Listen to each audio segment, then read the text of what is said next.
خب در این مثال، در این تصویری که شما مشاهده میکنید برای منسوب بندی خونه های چارت برای اعضاء بدنه. هر کجای نجوم هندی که شما برید، خب هر کجای استرولوژی که برید، ما یک تعداد اطلاعات پایه داریم که در همه سبک ها این یکیه. خب مثال میگم، خونه اول رو همیشه به تن و جسم و شخصیت نفر لحاظ گرفته میشه، در هر سبکی که شما برید این یکسانه. یا خونه 6 رو همیشه مربوط به کسالت ها، بیماری ها،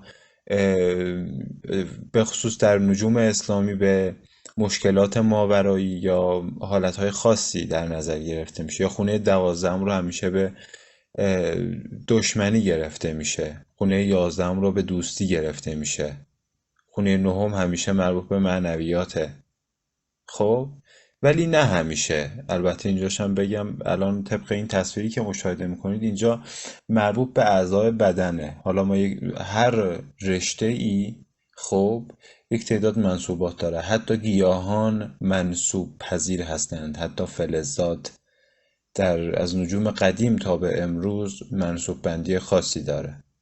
خب همه چیز از شیمی گرفته تا طب امروزی که مربوط به پزشکی میشه، یا شخصیت شناسی، یا حتی طالع شناسی شخص، حتی از لحاظ شغلی. یعنی هر رده سوالی که باشه قابل به منسوب دهی و منسوب پذیری و تفسیر اون منسوبه.